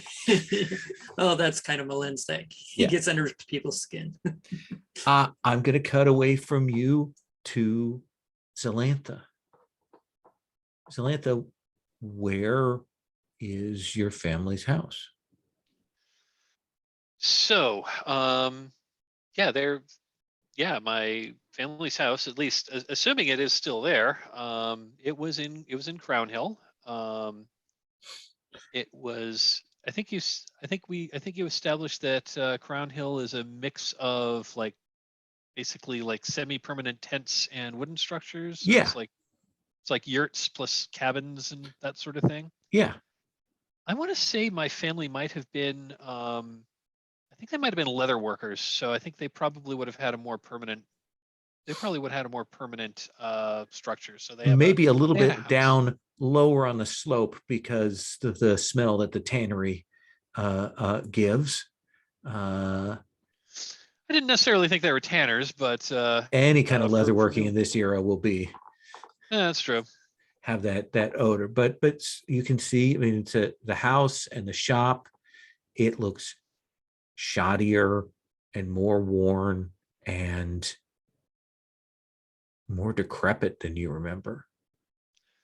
As I would have started walking up the hill, I would have be wearing a cloak, and I would have put the cloak over my head just to sort of hide like conceal my face a little bit, because but as I got close to as I got closer to where there would be more people, especially if I was going to enter the town itself, or if I had to go through the town to get to the house. I would cast idealized autogenous visualization to make myself appear as I would had I not been cursed into becoming a demon person. So and then I'd I'd throw it back. So she's so she looks human. She's got kind of see that she probably has kind of like I'm thinking she probably has kind of like a Southern European look, kind of bronze, olive skin, very, very dark hair. Again, she looks, her features don't change when she does this. She just like no longer, her skin is no longer violet and her hair is no longer blue and her eyes change from being amber to brown. And she will puts her cloak back and will approach the house. And you can hear the sound of somebody working in the main shop room. You can see the mourning markers, the black and red of mourning, but you can tell that it's like you're at the end of the 30 days of mourning. You're like in the last couple of days. The bowls of rice and things like that are out as offerings to the spirits are nearly empty. And I mean, as you approach, the sound stops and figure kind of comes out, clearly expecting there to be a customer or something, and you will see your mother.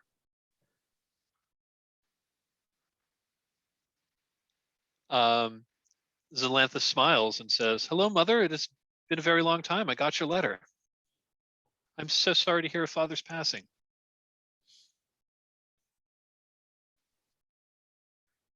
The priest told me to send the letter. Told me that I should do that so that all things might be brought back together. It's been a very long time. It has, and no word from you, but news of you. Yes, things got odd. Things got odd. I've put much behind me. Have you now? The things we have heard have not been of good repute. No, they were not. And I freely admit that. As I said, I've left that life behind me, although I will be forever marked by it. You may do your offerings, cast what you need to honor your father. Your uncle is away right now, but he should return soon. Your cousins have moved on. You may do what you need, and then what will you do then? Well, I have, well, I am still a student of magic. I have become much more powerful than I was when I left this. Some of the lessons I learned were very difficult. Some made me realize that paths I started to proceed down, I should not have.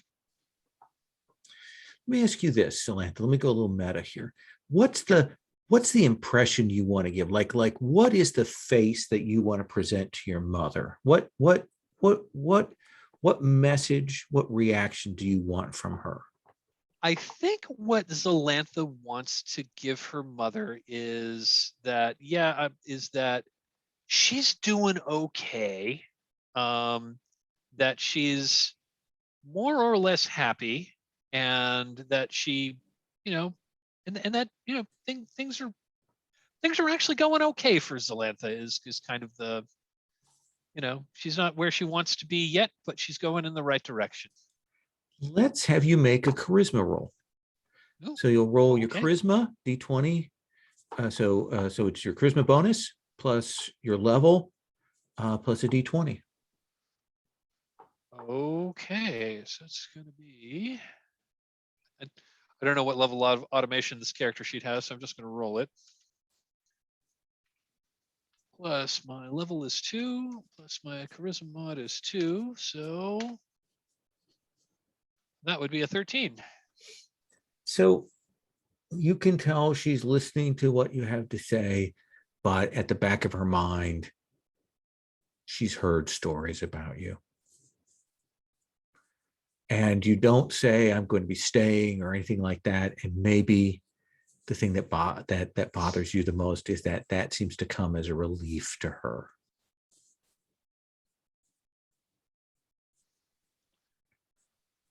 Got it. Let me just consult something about. All it would take is a simple spell to help her change her attitude, right? Yeah, that's. But I'm not particularly inclined, and that's a. I like the fact that there is a voice in the back of my head that's telling me to do that, and I know that I know that using magic to using magic to do that is probably not is generally not a good thing. Yeah. I was, however, looking to see now. Zelantha does, however, have cantrip mastery, Uh-huh. and I was thinking of offering to help her. Here's what. So Zelantha will offer to her mother. Like it looks like, perhaps his father has passed. Hasn't been someone to take care of things. I could help clean things up, fix fix some of the thatching on the roof for you. I think she'll agree to that because your role wasn't enough to truly alienate her or anything. So yeah, she'll nod. Yes, yes, yeah. Okay. Do your tricks. So yeah, I do some tricks. I use so I cast cantrips, and I'm not exactly sure how like the prestidigitation cantrip works in 13th age, but I was just thinking, like kind of like real mundane, simple stuff, like Mhm. not quite like Mickey Mouse and the Sorcerer's Apprentice, but he doesn't like animate some brooms to clear things up, and like bring some shingles up or some more thatching up to the roof, and having it do that, and she's kind of doing their intoning words, and making magical gestures to fix a few things up, spruce up the place a little bit, do the mending that needs doing. Perfect. I'm going to cut out of that scene. Let's take our second break, our bio break, just 5. When we come back, I want to have like a scene with the 4 of you together, and then we'll kind of pop some other things in place. Okay.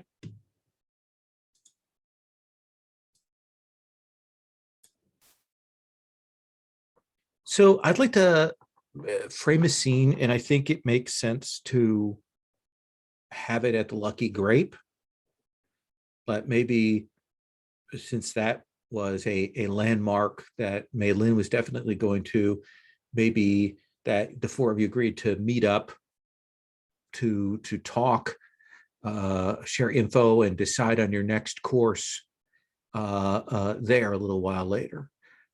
So let's imagine that the 4 of you have wandered over. It's probably late afternoon by this point. The bard is still there, though they have probably stepped off the stage and are merely eating their meal. Mei Lin, how much have you had to drink, and how much does that affect you? He's had, there's at least like 3 tankards in front of him at the moment, and he's well on his way to a good buzz, but he's just jabbering with locals about Oh harvesting yeah. plants. Oh yeah. Oh yeah. Don't you know? You gotta Yeah. with the apples. You gotta with and then you plant them too close to one another, and then you gotta clear the deadfall. Oh yeah. Oh yeah. Yeah. There. So there's a lot of that talk when Zelantha, Adwin, Felnor, when you arrive, and to talk about what's your next step. I pick up a tankard and I'm like, yeah, over here. Hey, that guy, he has a sword that sings. Ask him to do a song for you. He might do it. The bard looks up and then goes back to his chicken, or their chicken, annoyed. So Zelantha looks a little crestfallen when she walks in, and as she like heads over to Melin's table, like I have a question. yes. Now, what do you look like?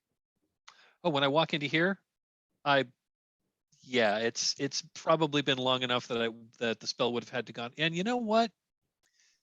Can I go back to the final? Can I do a quick like? Yeah. Like If you want to put a coda on that, yeah. I'll So after I've done and forgive me if I'm stepping on your shoes, Lowell. So after I've done the like fix up the cabin, and it's it's not great, but it's a lot better than it was. I like to imagine that Mom was there, and with like kind of like with her with her arms crossed, and like basically still shooting daggers at me. And At that, Zelantha says, I was truly hoping I was truly happy. I was truly hoping that we would be able to move past that, but I see that your heart is hardened, and well, perhaps the rumors you've heard weren't so. Perhaps the rumors you heard might have been true after all. And at that, I dropped the spell. Good day, Mother. And so she yeah, turns and walks away. I don't think we necessarily see the full reaction of your mother, but I think that definitely the cut, and we see you in that form when you come into the bar here. Yep. So you all can sit down. What news do you tell? What do you say to your companions about the purposes that you set to and what you've learned? Felnor? Oh, okay. Yeah, we just kind of opened the table, but yeah, let's start with you. okay. You know, my friend's not doing so well. He just has one room for guests, and somebody's staying in it. And he offered to make us all dinner, but I'm worried that he's really broke. Maybe he can't afford that. So I don't know. Edwin, can you like hunt some kind of thing that's got a lot of meat on it? Could we just help him out with that? Fair for, that the guest brings something to the host. Yeah, I couldn't really bring anything except apples, and that doesn't seem like that would be helpful.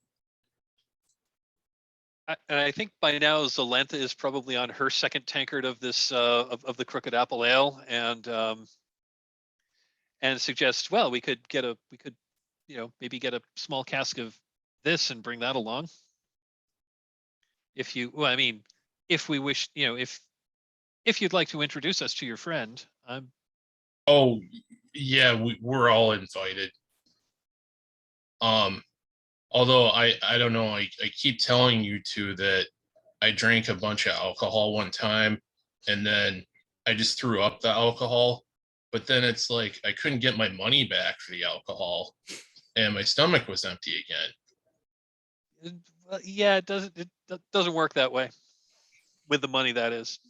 Oh yeah, so I kind of don't get it, and my head felt really funny, and I forgot my name for a minute. Well, son, you're doing it the wrong way. You gotta keep the alcohol in you. Oh yeah, it really wanted to get out. That was hard. It really wanted out. Well, I think we've all been there. Okay, I don't want to go there again, but yeah, okay. I'm just gonna have some soup. They have a simple vegetable soup that they'll bring over to you here. And Edwin, what are you sharing or telling, or how are you planning on catching some game in time for dinner? Yeah, I think that I tell them I need to go up north of Appleton into the Vake Vale and look around up there a little bit. But portents in the forest say that something big is going to happen here. And I think it's not a coincidence that the four of us have come here at this time.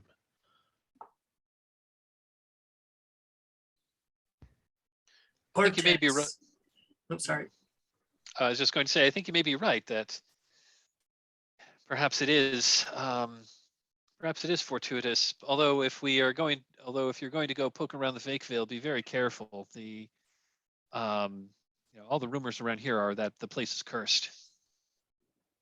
I'll probably go there tomorrow during the daytime. That seems like the best time.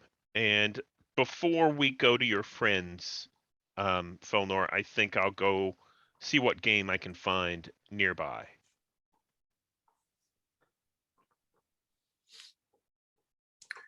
So Adwin getting up and heading out to do a little quick hunting before. I think so, yeah. All right. What does this feel like? Does this feel like wisdom for tracking down game, or does it feel like dexterity for, doing the accurate hunting? I would think that nearby these towns, the game is going to be skittish because Mhm. there's been a lot of people going out and gathering things. So I think that would be more dexterity. Okay. Then let's have you make a dexterity check. What's your appropriate background for this? Probably Royal Hunter. Okay. And what's the number on Royal Hunter? 3. Okay. So you'll roll your roll d20 plus your dexterity bonus plus your background plus your level. Okay, so dexterity bonus is 3, background is 3, level is 2, so that's a +8. And I rolled a 4, so that's a 12. So it's probably some rabbits, not big game. These are the kinds of things that feed on gardens and stuff. So I think you can get enough for a decent meal, but nothing spectacular. Maybe a little disappointing given that you're a ranger. Right. Just maybe like one rabbit, and it might be enough for a stew. Yeah.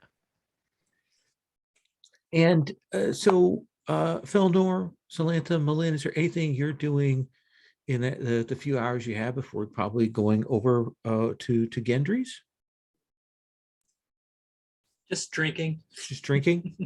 I will try to get a cask of what my friends recommended. I think I can carry that pretty far. Oh yeah, And, probably takes a chunk of your ready coin, but the tavern keep will pour you a cask of that. And get a deposit and you say, bring the cask back. Oh yeah, okay, that makes sense. Can I get it like a big loaf of bread too? Oh, yeah. And we'll head into the kitchen and grab one of the evening loaves out of the oven for you, and charges you a pretty penny, but there you go. And is there a bakery in town? I was thinking, maybe bringing a fruit pie for dessert might be nice. And also, if there's probably not a florist per se, but if there's someone with flowers that were, someone who had flowers for sale, well, bring some flowers, because it's always nice to bring flowers. I think there probably is the equivalent of a general store that carries a lot of different things from local tradesmen and things like that, and you can get yourself some kind of apple pastry, a strudel or a turnover, and some kind of flowers. And I think we're going to cut to you all arriving on Gendry's doorstep. That Draconic is still seated outside where you saw him before. And you all will see this blue-scaled Draconic in wizard robes. Essentially has what looks like maybe a flute / wand that he's playing with, and he will look and well met, Felnor, isn't it? Thank you for remembering. Do you want some bread? No, I am the bread that does not sit well with me. Oh, do dragon people eat different stuff? Yes, but there's no reason why you should know that. Oh, thanks. Thanks for not getting mad. May I ask you, good Felnor, to introduce me to your lovely companions? Oh yeah. I have this keg in the way, so I forgot they were there. I can't see them. Fair enough. Um, Fair enough. You can set that down. oh yeah, yeah. I don't really notice heavy stuff sometimes, but okay. This is Melon. He acts old and crabby, but he's nice. Um, and this is Zelantha, and yeah, she does a lot of magic stuff, and she has like artwork on herself, and Edwin is my hunter friend, and I forgot your animal companion's name. Oh yeah, and that's Scruff. What is Scruffy? I forgot. A wolf, right? Oh yeah, Scruffy's a wolf, but they know how to act like with people. There's no worry. He says, we're well met. My name is Reslorcus. Are you, by chance, a wizard, Zelantha? I have the sense of that about you. I am indeed, and I had gotten a similar sense from you, Mr. Mr. Rislorcus. Well, good. We are well met. Perhaps we will have a chance to talk Compare shop. notes? Yes. Compare notes, top shop. I would all enjoy that. that.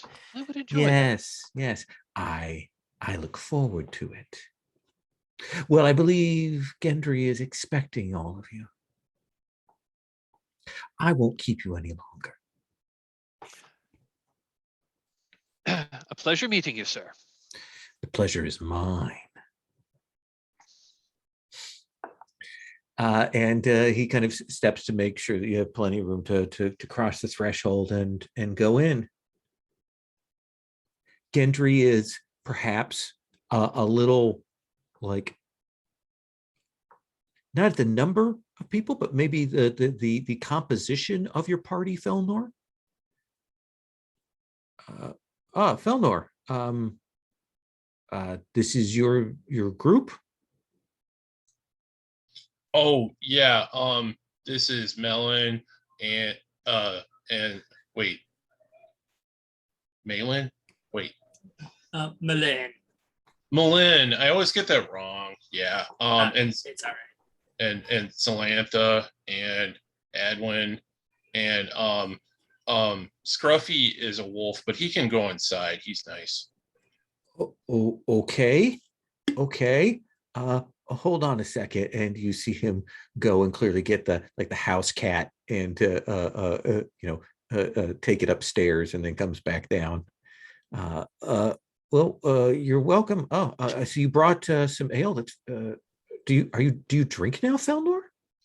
Oh no. My friend said it was good.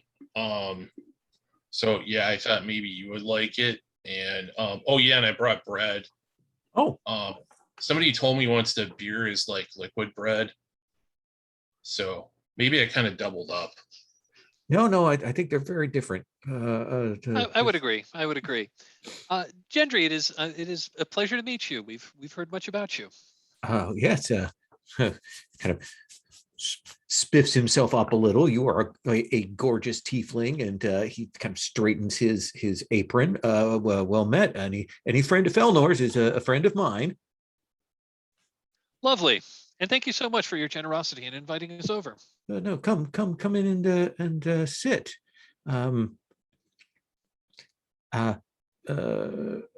Miss Lady Adwin, is that rabbit for? Yeah, I'll help cook this if you'll show me to your fire. And I actually have some lamb and mutton that I've prepared, but if you'd like, I'll put that on salt. Oh, that would be great. For preserving and so on.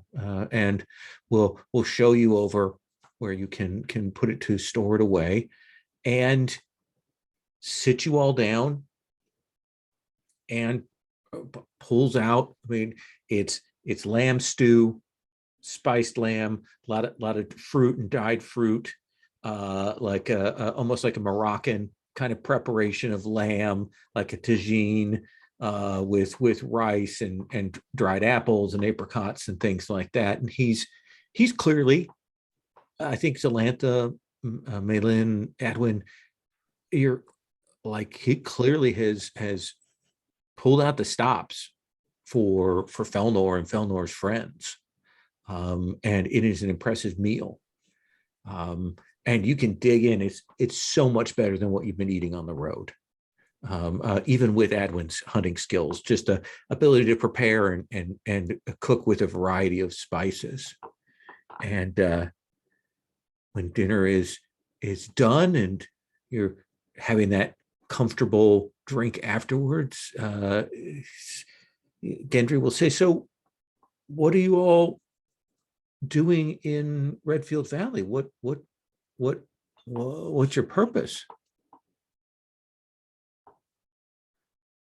Kind of looks at Felnor to see if he has something to say about this, like if he's going to explain why he's here. Oh, I heard you were here. Oh, seems embarrassed. I apologize that my lodgings and comforts are not perhaps what they were when I advertised them 2 years ago. Oh, no. This is really good. And Felnor's gesturing with a leg of lamb that's half eaten. My friends over here, they seem like their tummies are happy, and this is pretty cool. Yeah, good lamb. Oh, good. I'm glad you appreciate it, Malin. I wasn't sure. Reslorcus eats on his own, so I wasn't sure if you were what preparations you required. Does he eat lamb? I felt bad. I tried to give him some bread, and he said he can't eat that. He doesn't eat any bread or grains of any kind. I've heard that his sort mostly are on a nearly exclusively meat diet, if I remember correctly. He definitely is primarily a carnivore, yes. But Gendry, you've outdone yourself. This is a magnificent meal. Thank you so much for preparing it. Glad you like it. Glad you like it. Yes, I actually had family. I actually have family in Crown Hill. Was really? Yes. Who is that?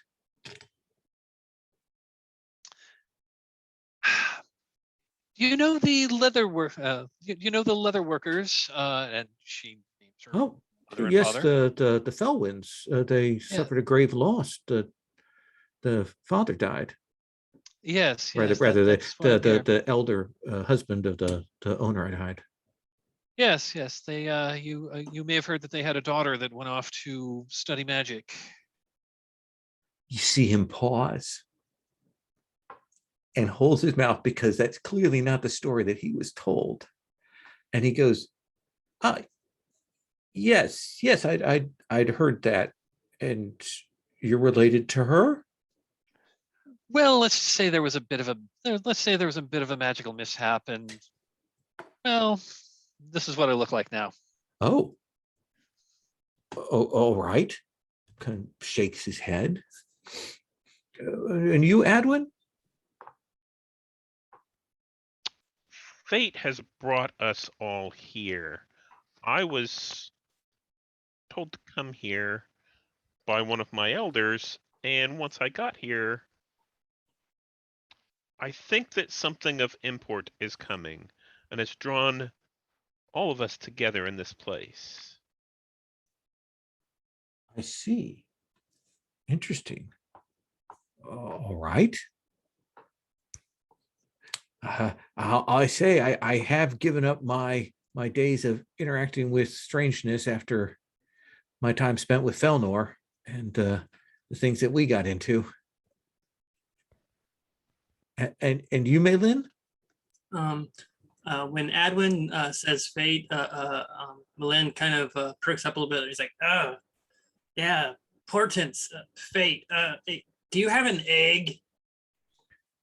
Yes. Yes. I'll reimburse you. And No. He picks up the egg and puts the plate down on the table, and then he's like, kind of looks confused for a second, but then he comes back to it and he looks towards Zelantha and says, all right, now watch closely, Adria. This is your Heraspix lesson for the night, right? And he breaks open the egg on the plate and then he starts intensely looking at it. And he starts muttering what in Elven some random prophecies that he can read from the egg. I think that's the point at which Gendry looks over at you, Felnor, with an expression of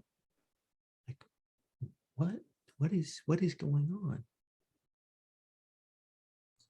Oh, And Malene, I'm not Adria. Well, still, the egg is saying it says something's coming. Gendry leans over. You were saying, Felnor? Malin, you know, like he can like see stuff in eggs and like animal guts and stuff, and he can throw bones at a wall and the bones tell him stuff. He's smart like that. Is he right? Yeah. He's like, he'll say like something is going to happen and it's big, and then something happens. And there's a banging on the door. Gendry, are there people with, are the guests with you, the out of towners? And he stands up and goes to the front door and kind of gestures for you to wait, like in case this is something bad. And I don't stay put. I'm going to go and like look out the window in that direction or something like that.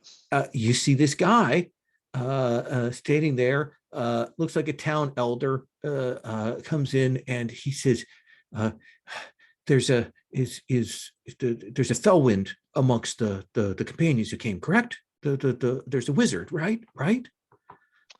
To which Zelantha says, yes, that would be me. And he steps in and goes, I'm Elder Cadbeak. I don't know if you remember me. Do I? Yeah, but he's very Vaguely. old now. Yeah. I was going to say, I last saw him like, 15 years ago. This elder comes in and looks for you. Goes, I'm sorry to interrupt, but we have a problem. What's going on? Your uncle had gone to the Vake Fort to give a delivery of hides and some armor and repairs and things like that. And he was waylaid. There's a set of goblin bandits that have been around in the area, stragglers from a larger bandit group. But we thought they'd been taken care of by the forces a while back, but they caught him on the road and they kidnapped him and took him into the Vale and are demanding ransom. They're only asking for like 30 copper, but they've taken him and I'm worried about what's going to happen. I know it's your uncle, and there's no one else. Well, I could certainly. I'll certainly pay back goblins for. I'll certainly pay back goblins for seizing people by force, but it is certainly not going to be 30 coppers. If, and at that she gestures and like little flames, like just like little candle flames erupt from each of her fingers. And he kind of takes a step back. If you head to the fort, they may be able to tell you what they know, but they wouldn't. It's not their duty. That their job is to guard the entryway, and so they refuse to go after these goblins. Zelantha looks at her companions and says, I'm going to head up there. I would love it if you joined me. Yeah, why not? I need to go up there anyway. Felnor? You know, I don't know why they call it kidnapping when it's not kids, but yeah, that's bad. And I don't like this. So yeah. And so I think we see you all gathering your equipment together and getting ready to head out. And that's where we're going to stop for today. We will take up right at the Vake Fort next time and carry on from there. There is, of course, we're going to have a little fight to kind of work out the kinks of the combat, and then we'll get to something more spectacular after that. So that's going to be for next session.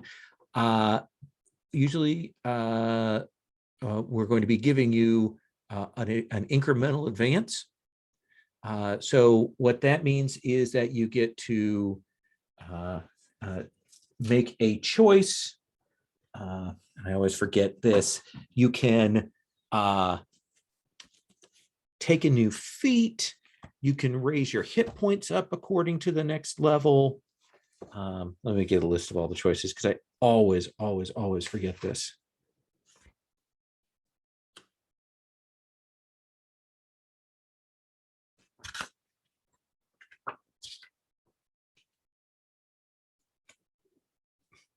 Advance, see incremental advance.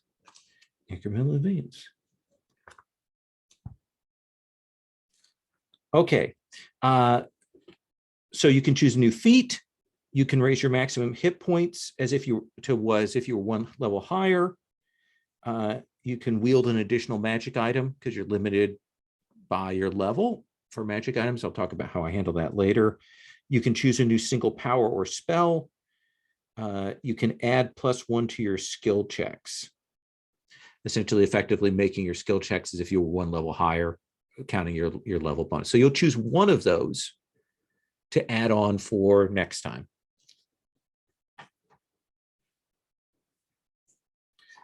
I would like to do a quick stars and also wishes, like definitely like things you want to be seeing, opportunities, scenes, bits for your character. If you don't mind doing that, are you guys okay with that? Okay. Let me start sort of reverse order from before. Let's start with you, Mike. Stars, wishes. Big star to Darren. I really I think Felnor is really stealing the show here. I just the person who doesn't quite know what's going on is just, I think you're playing that to like really great comic effect. Also Harry, Malin is really super duper fun. The adult guy that I imagine he's going to like regularly like snap back into lucidity when things get heated. I just love how you guys are playing these characters. I just think it's a whole lot of fun. I think I'll throw a wish towards Steven. I'm hoping to get a little. I don't quite get a good feel for Edwin yet, and I'm hoping we will. I'm hoping we will once we get a little more play in. One other wish I'm going to like wishes for myself going ahead. I'd like some more opportunities to like show off Zelantha's magical abilities, because I took all the abilities to like where she's kind of like uses magic for like, why would I use my hands like a chump when I can use magic? Absolutely. That makes sense. Let's come to Maylin and Harry. Yeah, I think it's excuse me, stars all around, but specifically, Darren with Felnor. I vote that we make him our party spokesperson because I think he's awesome. That's great. Mike with Zelantha. I really liked the little bit that you put in with your mother when you changed back to the tiefling form. That was good. That was a really good one. And Stephen with Adwin. yeah, don't quite have your specific thing yet, but I'm hoping that it'll pop in further in the future. In fact, that's one of my wishes, is that I want to see these elders, the animal elders. I hope we get to get introduced to them ourselves, because I think that'll be fun. Awesome. Stephen? Yeah, so let's see. Wishes would be, I'm still getting the feel for the character and how everything is going.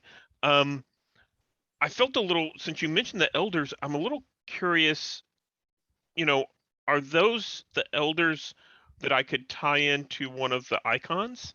So maybe these awakened animals are a hand of the High Druid or something like that. Absolutely. Yeah, if you would like to read them that way, that sounds like a great idea.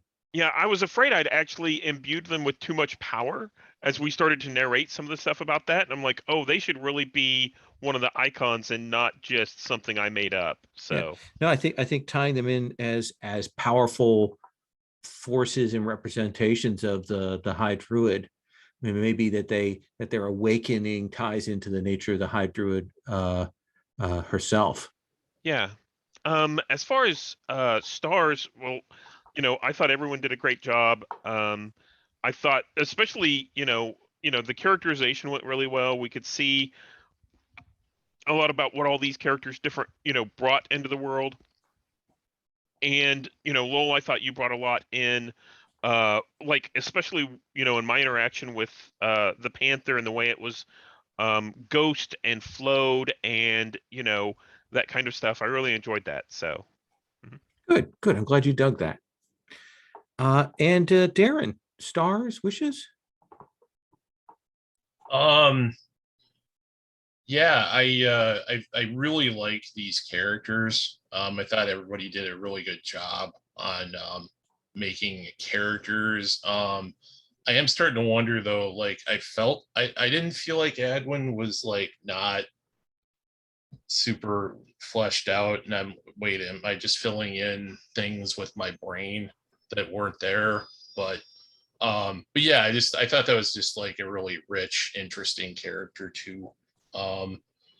And yeah, I've heard a lot about playing in Lowell's games for a long time now, because I'm friends with Rich. So it was great to finally play in a Lowell game, and it was great. So I do want to say though, I don't want to steal the show. I want to have a participatory. Oh no. I think that was said with complimentary airs. I felt like you took the moments that you had and you were balanced and sharing with everybody else. So yeah, 100% good stuff.